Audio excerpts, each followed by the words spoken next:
Dans cette vidéo, vous allez découvrir comment gagner de l'argent en pariant sur le tennis. Je vais vous dévoiler la seule méthode rentable sur le long terme. En préambule, je souhaite me présenter. Je m'appelle Aurélien Rieu, je suis professeur de mathématiques sciences physiques en lycée professionnel et moniteur diplômé d'état de tennis. Vous verrez que ça a son importance dans la méthode que je vais vous présenter tout à l'heure. Je suis tombé dans le monde des paris sportifs en 2012 et j'ai créé la chaîne YouTube pour vous aider à gagner de l'argent en pariant sur le tennis. D'ailleurs, pour être sûr de recevoir mes prochains conseils en vidéo, n'oubliez pas de vous abonner à la chaîne en cliquant sur le bouton en bas à droite de cette vidéo. Je souhaite vous présenter pour commencer le programme de cette formation. Alors pourquoi je dis formation? Parce que ça va véritablement être une vidéo d'une heure. Je vais tâcher que ça rentre dans cette durée-là. De toute façon, j'essaierai de vous mettre en description le décompte de chaque partie. Alors, il ne faut pas m'en vouloir parce que ma déformation professionnelle d'enseignant fait que j'essaye de bien expliquer les choses avec la pédagogie au mieux pour vous. Donc, on va voir le commencement, finalement, les débuts. Et quand je vais vous parler de mes débuts, vous allez voir donc c'était assez catastrophique malgré donc soi-disant une a priori expertise dans le domaine du tennis et dans les domaines des statistiques notamment, puisque je suis prof de maths tout de même, eh bien ça a été catastrophique et on va voir surtout donc, les erreurs qu'il faut absolument éviter que moi j'ai commises.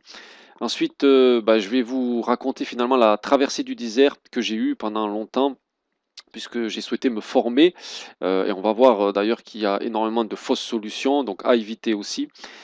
Et puis, je vais commencer à rentrer un petit peu dans le cœur, dans le vif de cette formation avec le concept clé du bon parieur. Vous allez voir, vous allez être surpris. Enfin, dans la quatrième partie, on va rentrer dans la théorie de la méthode. Alors, attention, théorie, une fois encore, je ne souhaite pas faire le prof. Simplement, je vais vous donner tous les concepts clés qu'il faut bien comprendre. Effectivement, vous pourriez avoir envie d'accélérer la vidéo, d'aller à la fin, de voir la méthode. Si vous ne suivez pas le programme de cette formation dans un sens logique et didactique, vous allez avoir du mal finalement à comprendre la quintessence de cette méthode. Donc la partie 4 théorie est importante. Alors je vous rassure, ce sera de façon voilà, simple et ludique où je vous présenterai les concepts clés. Et enfin, voilà, je veux pas que cette formation soit que du blabla, donc il y aura la pratique où on va voir, évidemment le site internet incontournable, absolument à avoir. Je vais vous montrer donc en live, voilà, l'analyse d'un pari sportif, et vous verrez bien évidemment l'application de cette méthode et restez bien jusqu'au bout de cette vidéo puisque j'ai un cadeau bonus pour vous, spécialement pour vous remercier d'être sur ma chaîne YouTube déjà et puis de regarder la vidéo jusqu'au bout. En préambule, j'ai une annonce importante à vous faire. Dans cette formation, ce que je vais vous présenter, c'est le condensé de tout ce que moi j'ai appris, tout ce que j'ai appliqué, tout ce qui fonctionne et tout ce qui fonctionne pas depuis donc mes 6 dernières années. En aucun cas, il s'agit d'une méthode miracle. Bien au contraire, vous allez voir que ça demande du temps, ça m'a demandé de l'investissement et ça demande une certaine expertise aussi. Mais je vous promets donc que vous allez apprendre dans cette vidéo comment vous aussi vous pouvez gagner de l'argent en pariant sur le tennis. Alors au tout début, pour moi, ça a été véritablement la douche froide. Je vais vous expliquer un petit peu le contexte et vous allez comprendre. Donc de mémoire, j'ai voulu parier, mon tout premier pari, donc sur un tournoi en Australie au tout début de l'année. Ça devait être Auckland ou Brisbane, je me souviens plus exactement. Mon idée, c'était de dire voilà, je vais partir sur une nouvelle saison, donc en janvier. Les premiers tournois, donc ce sont les tournois préparatoires avant l'Open d'Australie et pour pouvoir avoir ensuite le recul sur une année et suivre complètement, voilà, une année. J'ai, décidé de parier sur, juste le vainqueur du match, un des matchs, donc Feliciano Lopez. Ça m'a marqué, vous allez comprendre, pourquoi.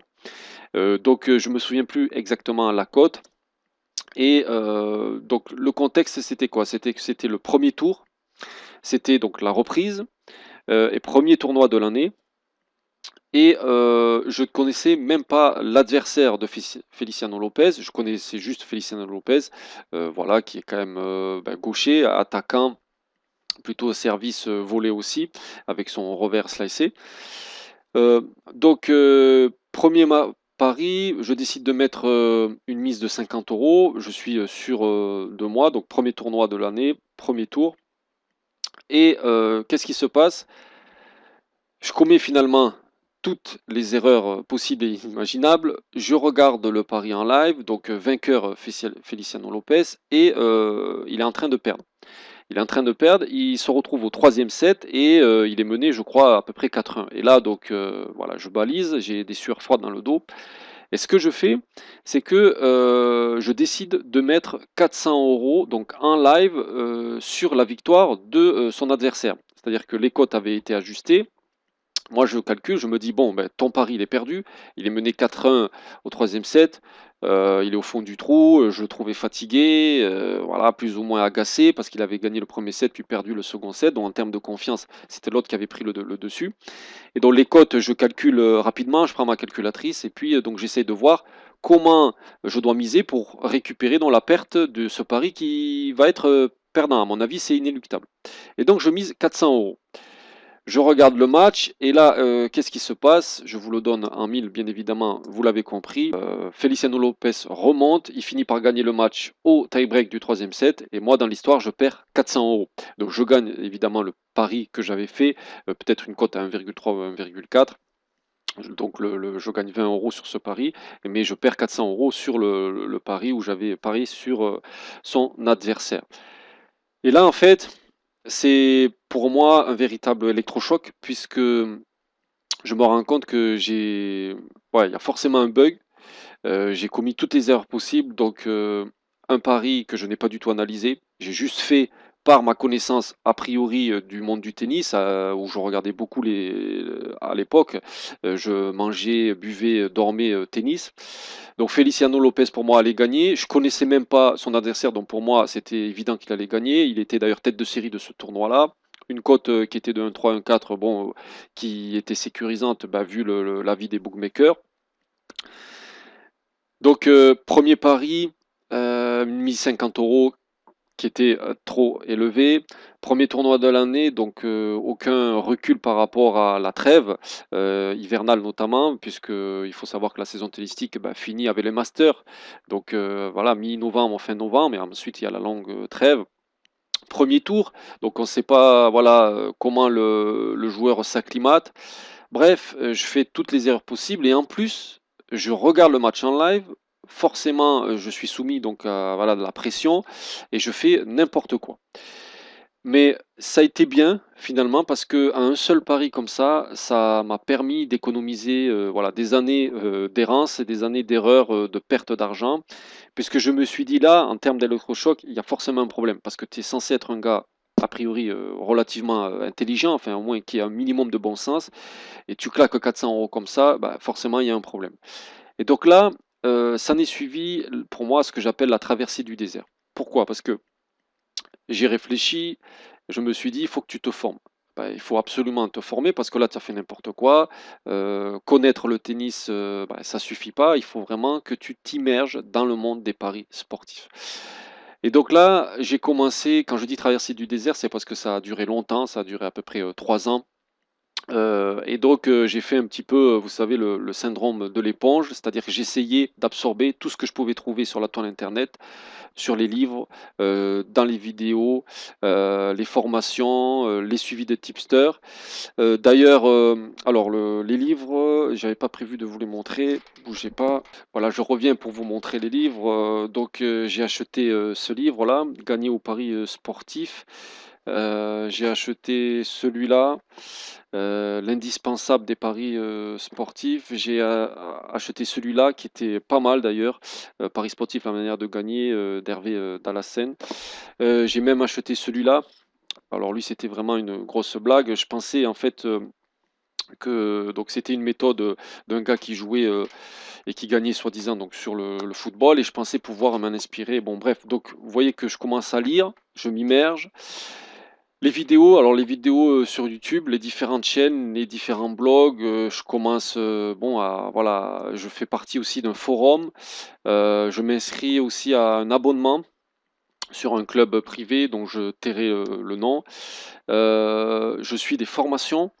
Alors j'en ai pas suivi beaucoup, formation par internet, 2 notamment sur la gestion de bankroll et puis sur, la prise de risque, des paris.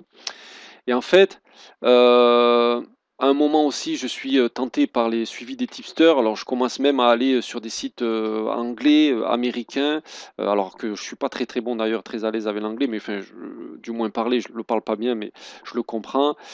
Bref, c'est long, c'est laborieux et puis, petit à petit, je commence à faire émerger la seule méthode rentable, pour, devenir, voilà, un bon parieur. Donc pas de panique, c'est ce qu'on va voir, aujourd'hui dans cette formation. Et justement, avant, de vous dévoiler cette méthode, je voulais déjà qu'on se mette d'accord sur qu'est-ce que c'est un bon parieur. Donc là, je vous ai mis 2 possibilités. C'est un petit, quiz, ça va pas, hein, nous prendre, énormément de temps. Donc, 2 possibilités. Est-ce qu'un bon parieur pour vous, c'est celui qui est capable de déterminer les probabilités de victoire de chaque joueur? Donc, je ne l'ai pas dit, mais c'est vrai que je l'ai présupposé. Là, je suis sur les matchs de tennis, donc à 2 issues, simplement, vainqueur. Voilà, donc soit c'est, le joueur A, soit c'est le joueur B. Je ne parle pas du tout des paris combinés, des paris en live, des paris, avec handicap et cetera. Je suis vraiment sur le pari le plus simple possible. Donc, voilà. Donc pour vous, un bon parieur sur ce genre de pari-là, est-ce que c'est celui qui détermine les probabilités de victoire de chaque joueur? Il est capable de faire ça. Ou, celui qui ne va jouer que des paris à gros indices de confiance. Alors, pour, les indices de confiance, ce que ça veut dire, c'est que vous faites votre analyse, vous avez, votre pari qui est posé et ensuite vous mettez un indice de confiance. Alors ça peut aller de 1 à 3, de 1 à 5, de 1 à 10 et en fonction, vous allez adapter vos mises. Et donc pour vous, je vous laisse, voilà, quelques instants, vous pouvez faire pause sur la vidéo et puis, on se retrouve, juste après. Eh bien, si vous avez fait le quiz, je ne sais pas qu'est-ce que vous avez répondu, mais la réponse en tout cas, c'est ni l'un ni l'autre. Et pour vous donner, donc, ma réponse, tout est une histoire de fraises. Alors là, quittez pas la vidéo, vous allez me prendre pour un fou, mais je vous explique, tout de suite, de quoi, il s'agit exactement. La dernière fois, donc j'étais, au camping avec ma femme et ma fille et puis, on est allé sur le marché. Et sur le marché, enfin au moment où je tourne cette vidéo, c'est la période des fraises. Il y avait, quelque chose qui m'a choqué. Il y avait des fraises qui venaient d'Espagne, donc à 1,80 € le kilo et il y avait des France, enfin des fraises de France, donc enfin c'était, marqué, origine, provenance du coin là, qui étaient à 12 € le kilo. Et en fait, toute la clé se situe là. Et pourquoi je vous parle des fraises? Parce que cet exemple va vous parler. Si vous achetez une barquette de 1 kg ou 2 barquettes de 500 grammes d'Espagne à 1,80 € le kilo, qu'est-ce que vous faites? Vous investissez dans quoi? Ben, vous investissez dans le prix. D'accord? C'est-à-dire que vous recherchez un prix minimal. Donc que les fraises après soient bonnes ou moins bonnes à votre goût, mais en tout cas, vous ne serez pas déçu parce que vous aurez eu des fraises à bas prix, en quelque sorte. Si vous décidez d'investir dans 2 barquettes de 500 grammes, voilà, à 12 € le kilo, que vous misez sur des fraises, de France, alors qu'elles soient après bonnes ou pas bonnes, ça vous n'êtes pas dans les fraises, mais en tout cas vous misez sur la qualité. Alors pourquoi je vous parle de ça par rapport aux paris sportifs? Eh bien tout simplement parce que un bon parieur sait sélectionner les paris avec le meilleur ratio qualité-prix. Donc c'est quelque chose qu'il est important, de connaître. Si, voilà, on va partir du principe que vous prenez un bon parieur. Donc quelqu'un qui sait sélectionner les paris avec le meilleur ratio, donc qualité-prix. Vous lui donnez un match, d'accord? Et vous lui dites, établir les probabilités de victoire et de gain entre le joueur A et le joueur B. Par exemple, on va prendre, Federer, contre, Murray, bon, peu importe. Si vous suivez le tennis, vous voyez au moins les 2 joueurs de qui je parle. Par rapport à ça, il va être capable, si c'est un bon parieur, de vous fournir, les probabilités pour lui de victoire. Mais en aucun cas, ça va vous assurer de suivre son pari et de gagner. C'est pas du tout ça, la force qu'il a lui. La force qu'il a, c'est que sur tout le panel, sur toute l'année, sur tout le nombre de paris qu'il y a, il va être capable de sélectionner les paris les plus intéressants. Intéressants à la fois en termes de qualité, à la fois en termes de prix. Alors Pas de panique, je vais vous prendre un exemple très simple pour que vous compreniez. Prenez Federer qui joue contre un outsider. Alors c'est marrant parce que vous allez voir tout à l'heure en live, je vais prendre un match de Federer, mais qui joue contre un 6 centième à l'ATP, par exemple issu des qualifications. Et Federer, il y a une cote donc sur sa victoire à 1,01. Donc c'est pas rare de le voir, on va le constater tout à l'heure. C'est un pari qui va être de qualité. C'est-à-dire que là, c'est comme si vous achetiez les fraises donc à 12 euros le kilo en vous disant elles vont être bonnes ces fraises parce que si je paye ce prix là 12 euros le kilo par rapport à 1,80 €. Donc ce pari là, Federer gagne à 1,01.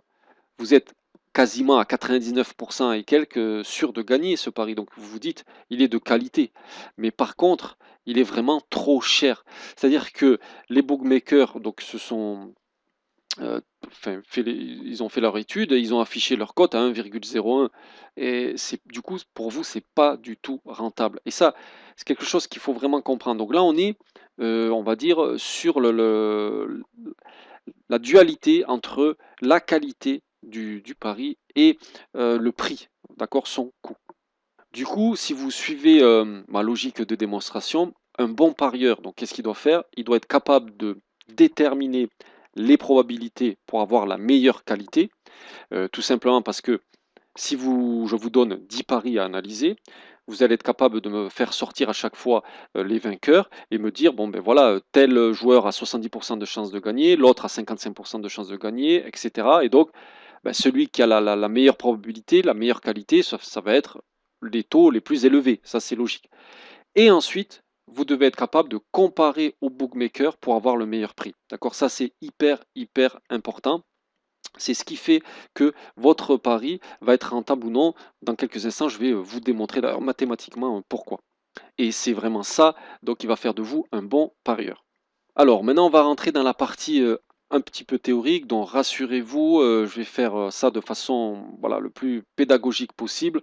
J'ai l'habitude d'enseigner en lycée professionnel à des élèves qui, non seulement les maths, ça les intéresse pas, et en plus que ça, ils sont pas très forts, on va dire.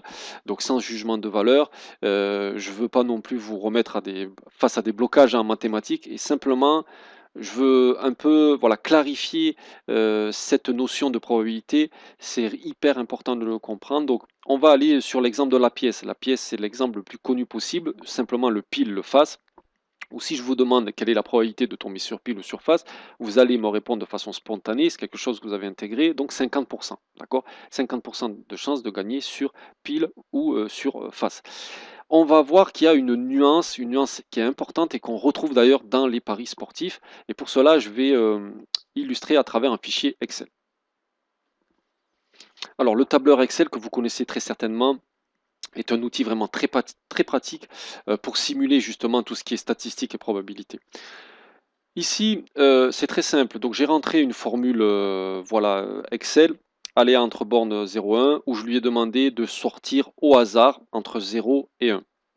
On va voir cette notion d'ailleurs de hasard. Du coup, moi, j'assimile ensuite, voilà, 0, je crois, ce que j'ai fait à pile. Je vais vous dire ça tout de suite. Voilà. Donc, le nombre de piles, c'est 0 et les faces, c'est 1. Peu importe, ça, c'est pas gênant. Donc, ce que je fais ensuite, c'est que ici, j'ai simulé le lancer de 200 pièces. Donc, vous allez le voir ici. On arrive, on étend les cellules jusqu'à 200 fois. Et dans cette cellule-là, je lui demande tout simplement de compter combien il y a eu de piles. Donc ici, il me dit 105. Et je répète cette simulation, je la répète 10 fois. Ok. Qu'est-ce qui se passe? Donc, comme les chiffres, souvent, c'est pas assez représentatif, on met le graphique sous les yeux. Et qu'est-ce qu'on peut constater? C'est qu'on a une fluctuation de fréquence. La fréquence ici, je vous l'ai calculée, c'est-à-dire que lors de la première simulation, j'ai eu 106 piles sur 200, ça me fait une fréquence de 53%, et etc. Et on voit ici, donc, qu'il y a une fluctuation de fréquence. C'est-à-dire que par rapport à notre fréquence théorique, donc de 50%, on a en fait un écart. Je l'ai simulé donc sur, on va dire, une taille d'échantillonnage de 200 lancers de pièces. Maintenant, on va passer donc dans l'onglet à 2000 fois. Là où c'est intéressant, c'est que vous devez normalement pressentir là où on veut en arriver, c'est qu'on voit que le graphique se resserre autour de notre fréquence théorique. D'accord? Il se resserre. On fait toujours donc les simulations. Cette fois-ci, c'est sur 2000 lancers. Là, dans l'exemple, c'est 995 piles. J'ai fait ça pendant 10 fois et j'ai noté ça. Et maintenant, on fait ça sur 2000 fois. Et sur 2000 fois, qu'est-ce qui se passe? C'est flagrant sur le graphique ici. Je peux le zoomer un petit peu si vous voulez. C'est que notre fréquence théorique, notre fluctuation se rapproche maintenant de la fréquence théorique. C'est ce qu'on appelle tout simplement la probabilité. Ça, c'est hyper, hyper important de le comprendre. Parce qu'en fait, cette notion de probabilité, quand je vous demande, voilà, quelle est la chance, quelle est la probabilité de tomber sur pile, vous allez me dire 50%. En fait, on sait pertinemment que dans les faits, vous pouvez très bien avoir sur une série de 10 lancers, 7 fois pile. Voilà, ça c'est tout à fait spontané. Donc, d'où vient cette notion de probabilité? Elle vient que la fréquence théorique, au-delà d'un certain nombre, d'accord, de lancers, donc là on est à 20 000 fois, vous vous doutez bien que si j'avais fait 200 000 fois, 2 millions de fois, ce serait encore plus resserré, jusqu'à ce on se rapproche donc de la probabilité, c'est ce qu'on appelle la fréquence théorique. Alors, maintenant vous devez vous demander, mais quelle est la conséquence en termes de paris sportifs et quelle est la logique? Eh bien, lorsque vous lancez à la pièce, entre pile ou face, ça revient à jouer une cote 2 sur un joueur, d'accord? Et jouer une cote 2 au tennis, donc 20 000 fois, ça revient sur le long terme à 0 € de bénéfice. Donc ça, je vais vous l'expliquer et c'est hyper important de le comprendre. C'est un petit peu la pierre angulaire de cette formation. Si vous comprenez ce concept clé-là, après tout le reste va être beaucoup plus facile pour vous et ça va vraiment vous paraître comme une évidence. Voyez, si là vous regardez au jour d'aujourd'hui sur le nombre de tous les paris qu'il y a au tennis, un pari sur donc un joueur qui serait à une cote de 2, ça veut dire qu'en gros, donc il a 50% de chances de gagner. Quelqu'un donc qui tirerait une pièce au hasard, d'accord? Au hasard, pile ou face, pour déterminer le gagnant, donc qui va gagner entre le joueur A et le joueur B. Sur un nombre de paris, par exemple, voilà, sur 10 ans, 20 ans, 30 ans, enfin 20 000 paris de ce genre-là, de cette nature-là. Au final, on a vu avec la simulation Excel que qu'est-ce qui va se passer? Eh bien, c'est qu'il va se rapprocher de la fréquence théorique, c'est-à-dire de la probabilité, et de 50% de réussite. Donc, 50% de ces paris, donc sur les 20 000 paris, donc 10 000 en gros, vont être gagnants. Donc, il va gagner les 2 € moins les 1 € de mise, si on prend 1 € de base. Et 50% vont être perdants, c'est-à-dire qu'il va perdre 10 000 € si c'est 10 000 paris à 1 € la mise de départ. D'accord? Donc, on arrive à quoi ici? On se rend compte que si on se fie uniquement que au calcul des probabilités et que à la cote, ça ne suffira pas pour gagner sur le long terme en termes de paris sportifs. Ok? Donc j'espère que vous avez compris ça. Ça veut dire que donc il y a une deuxième notion, il y a un deuxième paramètre qu'on doit coupler à ça. Et c'est la fameuse notion de value bet. Alors, je vous ai dit dans cette formation vidéo, c'est rien de miraculeux.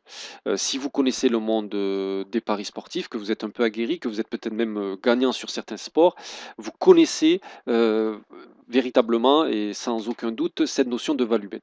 Alors oui, aujourd'hui, je ne vous présente pas une méthode miracle. Non, je n'ai pas de pilule magique pour vous faire gagner donc au paris sportif.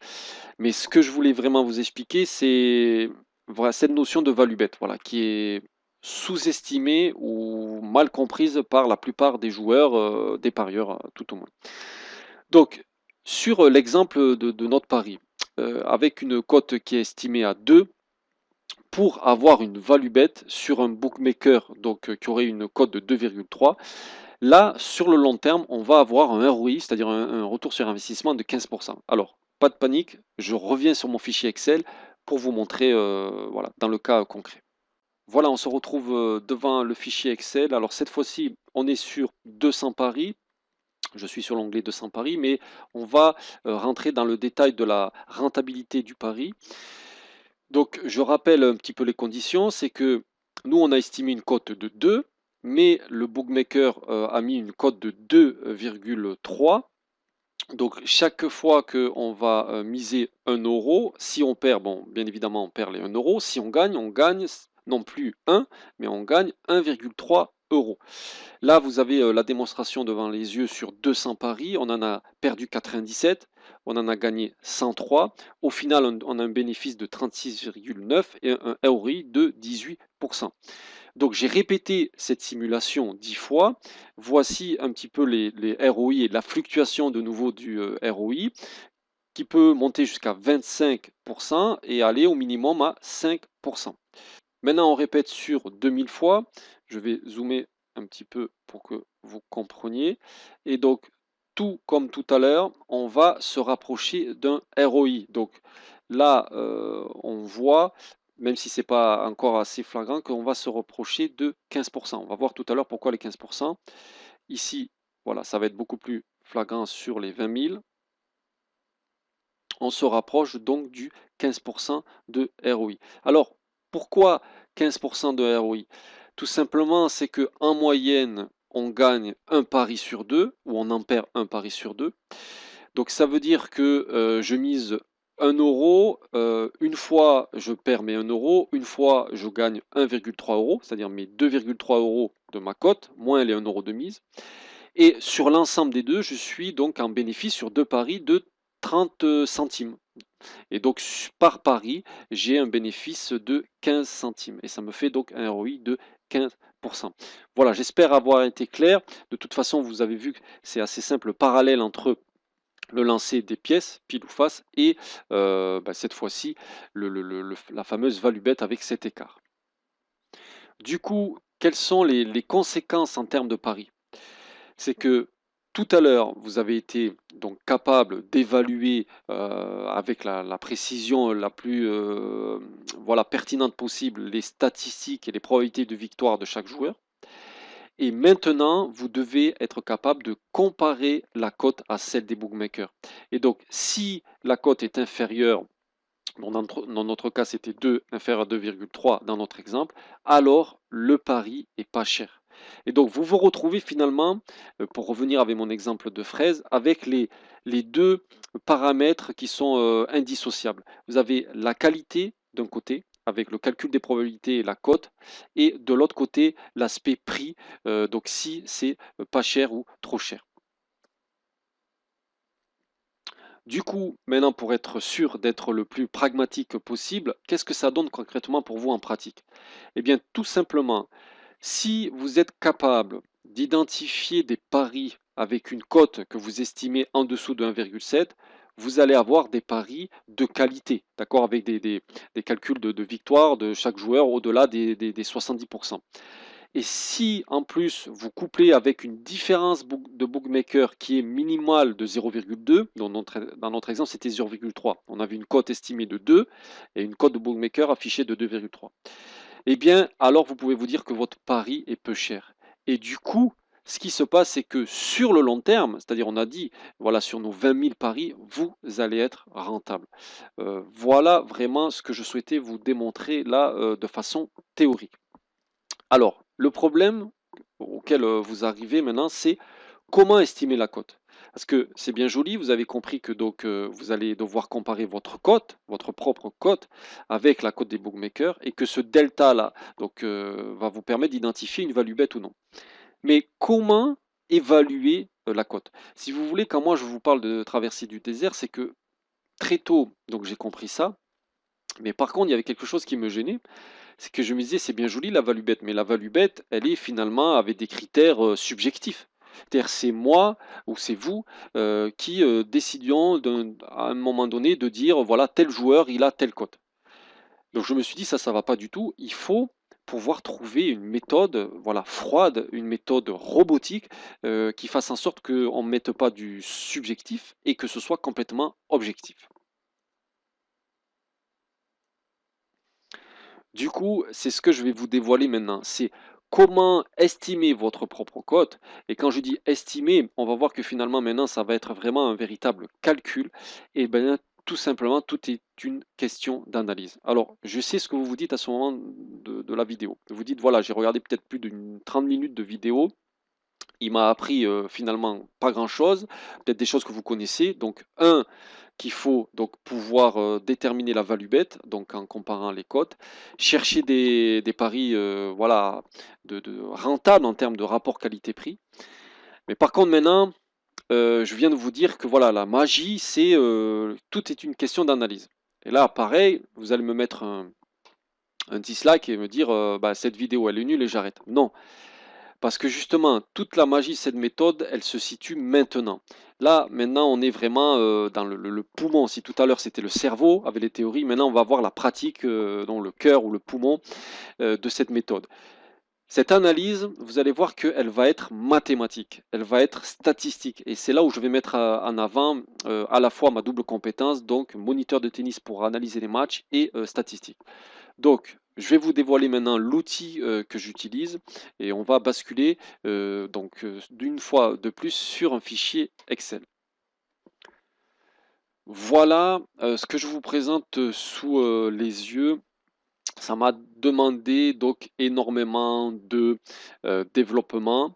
C'est un fichier maison, donc fait main, vous le trouverez bah, nulle part ailleurs puisque j'en suis simplement le créateur, l'inventeur. En revanche, toute la façon, les concepts qu'il y a derrière, vous allez voir que, il y a du bon sens, de la logique et surtout le lien entre le tennis et les mathématiques. Donc ce fichier, comment, il se présente? C'est très simple. C'est un fichier donc Excel, Excel c'est un tableur donc voilà mondialement connu que vous connaissez très certainement. Date, tournoi, joueur, d'accord? Ça c'est juste donc sur un match. Je vous rappelle, on est sur les paris donc où on détermine qui va gagner entre 2 joueurs. Là, on est véritablement dans des indicateurs statistiques. C'est-à-dire qu'on n'est pas sur du subjectif, sur j'aime le joueur Feliciano Lopez parce qu'il fait service volé et qu'il est gaucher, et donc je parie sur lui alors que je ne connais même pas son adversaire. On est vraiment sur une analyse froide, une analyse voilà, robotique. Et vous allez voir comment ça fonctionne. Ici, j'ai distingué voilà, des pôles, des items, donc niveau du joueur, c'est le niveau intrinsèque avec le classement, pourcentage de victoire sur la carrière, pourcentage de victoire sur la surface. Il y a les confrontations, parce qu'il ne faut pas oublier que là, on est sur des head-to-head, donc des face-à-face. Donc ratio victoire-défaite sur l'ensemble de la carrière, ratio victoire-défaite sur un an, ratio victoire-défaite sur la surface, pourcentage de sets gagnés. On est aussi sur l'aspect progression du joueur. Donc, est-ce que c'est plutôt un joueur qui est en phase ascendante ou un joueur en phase descendante? Donc, pourcentage de victoire sur un an, pourcentage de victoire sur un an sur la surface, pourcentage de victoire sur les 50 derniers matchs, pourcentage de victoire sur les 10 derniers matchs pour vraiment prendre le pouls et donc l'actualité, la température de ce joueur-là. L'état de forme, alors là, on est carrément sur le nombre de matchs joués sur le dernier mois, durée cumulée des derniers matchs du tournoi en cours pour avoir le facteur fatigue. Tendance, donc est-ce que c'est un joueur qui est plutôt outsider et qui gagne? Est-ce que c'est plutôt un joueur qui était en favori qui perd? Donc nombre de défaites en favori, nombre de victoires en outsider et la confiance, parce que la confiance au tennis joue énormément et donc là on est sur le dernier match, donc pourcentage de premier service sur le dernier match, parce que c'est un indicateur clé voilà, de l'état de confiance du joueur, pourcentage de points gagnés sur le premier service et pourcentage de balles de break sauvées. Alors, pourquoi je vous parle de tout ça? Je ferai probablement une vidéo plus en détail parce que sinon cette vidéo elle va durer voilà, beaucoup d'heures et ça va vous saouler. Donc je ferai une vidéo où je reviendrai en détail sur je vais dire la pertinence de chacun de ces critères. D'accord? C'est pas l'objet ici.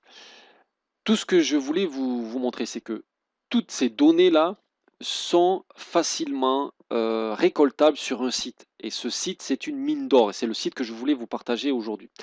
C'est le site donc tennisinsight.com. Alors, je vais cliquer dessus et on va se retrouver d'ailleurs sur ce site.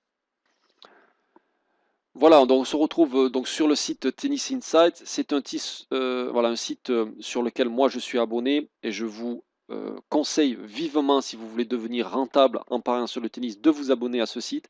Donc tennisinsight.com. Je vous montre, voilà, de façon sommaire aussi. Je ferai probablement une vidéo. D'ailleurs, dites-moi en commentaire si ça vous intéresse. Ben, je ferai une vidéo donc à la fois sur l'analyse de mon fichier Excel et à la fois sur le site Tennis Insight. Donc, ce sera comme ça 2 vidéos indépendantes sur ma chaîne. Et là, tout simple, aujourd'hui, on va prendre cet exemple. Donc, vous voyez que il y a le tournoi de Halle au moment de Halle, au moment où je tourne cette vidéo. Il y a Roger Federer qui va jouer dans quelques heures, donc ici. Et en fait, ce site, il vous permet d'avoir donc énormément de statistiques sur les joueurs. Donc brièvement, je vais juste vous faire parcourir quelques pages pour que vous puissiez vous rendre compte un peu de la puissance de cet outil. Donc on va avoir ici donc justement toutes les données nécessaires pour remplir le fichier Excel. Vous l'avez compris parce que c'est ça l'objectif. Donc on a toutes les statistiques ici de Roger Federer sur l'ensemble de sa carrière. On a toutes les statistiques sur l'ensemble de ces derniers mois ou derniers jours, dernières semaines d'activité et de matchs. Voilà, donc ici vous voyez les matchs. On a ensuite les feuilles de match. Vous allez avoir aussi les confrontations entre les deux joueurs. Donc là, ici, c'est par exemple Roger Federer et Milos Raonic avec le pourcentage. Bref, vous allez trouver toutes les informations possibles et inimaginables. Donc, ce que j'ai fait, c'est que donc moi, je les ai structurés dans ce fichier Excel. Et qu'est-ce que me permet ce fichier Excel? Ben, on va le voir en direct live sur le match justement de tout à l'heure à aller de Federer. Voilà, ici, vous vous retrouvez donc sur le fichier Excel qui est rempli donc entre Roger Federer et Beden. Donc c'est le match qui va avoir lieu donc le 19 juin, donc au moment où moi j'enregistre en tout cas cette vidéo, donc 2018 bien évidemment. Donc toutes les données sont remplies donc sur le fichier Excel. Il y a bien évidemment une pondération, donc je reviendrai sur une vidéo à part où je vous expliquerai un petit peu la pondération. Et en tout cas, donc que dit cet outil?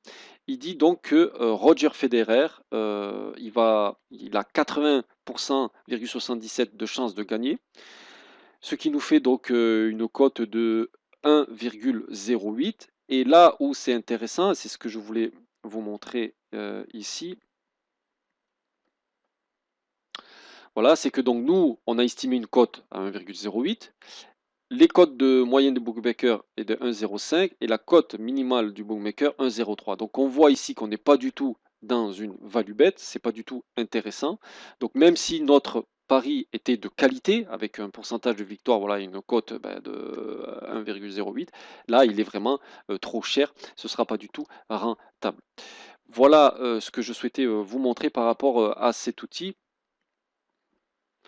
Voilà, cette formation touche à sa fin. Alors, je vous pose une question toute simple. Êtes-vous prêt à gagner de l'argent en pariant sur le tennis? Je vous ai démontré donc tout ce qu'il vous fallait savoir pour arriver à être rentable sur le long terme en pariant sur le tennis. Vous avez compris maintenant que vous devez trouver, pour être un bon parieur, des paris intéressants en termes de ratio qualité-prix. Donc, je vous livre maintenant sur un plateau votre plan d'action pour être rentable sur le long terme en pariant sur le tennis. Premièrement, et c'était mon bonus cadeau spécial pour vous, vous allez pouvoir télécharger le fichier Excel. Donc le fichier Excel dont je vous ai parlé tout à l'heure, ce fichier Excel d'ailleurs où je vous mettrai une vidéo entière sur ma chaîne YouTube tutoriel entre quelque sorte d'utilisation. Vous allez pouvoir le télécharger donc juste en dessous dans la description de cette vidéo ou en suivant tout simplement le lien www.parissurletennis.fr. Deuxièmement, ce que vous devez faire, vous devez vous inscrire sur Tennis Insight. Donc pas de panique, je ferai aussi une vidéo d'utilisation sur ce site. Vous verrez, c'est très simple. Il suffit chaque fois de baliser donc les paris et les matchs qui vous intéressent et puis de remplir, j'allais dire de façon mécanique, froide, automatique, toutes les données. Ensuite, dans le logiciel va, enfin le fichier Excel, il est fait de telle manière qu'une fois que vous avez rempli avec les pondérations, il va vous calculer la cote. Et donc maintenant, vous devez déceler en premier lieu les paris de qualité. Donc ces paris-là, on va dire, ce sont des cotes entre 1,4 et 1,7. Je parle des cotes donc pour l'outil, donc pour le fichier Excel. Et ce ne sont pas les cotes que vous prenez chez le bookmaker, puisque vous allez comparer avec les bookmakers sur le site donc de comparateur de cotes, hein, classique, et vous prendrez au minimum un écart de 0,2. Et bien là, je peux vous assurer que vous serez rentable sur le long terme. Donc voilà ce que vous devez faire maintenant dans cette vidéo. Vous devez, pour récupérer en cadeau bonus, le fichier Excel dont je vous ai parlé dans cette vidéo, donc le fameux calculateur de cotes et la recherche de value bet. Vous devez cliquer donc juste en dessous de cette vidéo ou suivre le lien www.pariersurletennis.fr. Vous allez arriver sur une page sur laquelle vous allez renseigner tout simplement votre email et je vais vous envoyer donc sur votre boîte mail valide le fichier Excel. Donc ce fichier Excel, il sera utilisable par vos soins. De toute façon, vous aurez aussi les mises à jour lorsque moi je mets voilà, des petits ajustements, notamment pour les pondérations ou des améliorations du fichier Excel. Donc n'hésitez pas tout de suite maintenant à aller cliquer donc sur le lien ou taper dans votre navigateur internet, donc dans la barre d'état www.pariersurletennis.fr, vous renseignez votre adresse email valide et vous allez recevoir ce fichier Excel. Ensuite, bien, connectez-vous à tennisinsight.com. De toute façon, je rajouterai sur la chaîne YouTube donc deux vidéos, la vidéo d'utilisation du site, la vidéo d'utilisation de notre fameux calculateur de cotes et recherche de value bet. Donc pour ce faire, n'oubliez pas de vous abonner à la chaîne YouTube. De telle manière, vous activez aussi les notifications. Comme ça, je ne sais pas au moment où je tourne cette vidéo aussi, lorsque je publierai mes prochaines vidéos. Mais moi, au moins, vous serez averti, vous, par email et c'est beaucoup plus confortable pour vous de ne pas rater ces informations. Mais en tout cas, je suis ravi d'avoir pu vous donner tout mon condensé d'expérience de ces 6 années dans le monde des paris sur le paris sportif sur le tennis. Alors, vous pouvez d'ailleurs peut-être probablement vous demander quels sont les résultats d'une telle méthode. Eh bien, je vous explique tout en suivant le lien donc www.pariersurletennis.fr. De toute façon, je mettrai régulièrement un jour sur cette chaîne YouTube bien un petit peu la rentabilité de cet outil. Merci de votre écoute. J'ai été ravi de vous accueillir pour cette toute première vidéo de la chaîne. Et pour donc vous remercier, allez télécharger en cadeau bonus le calculateur de cotes et le recherche de value bet. C'est vraiment ça qui va vous faire gagner sur les paris long terme en pariant sur le tennis. À bientôt.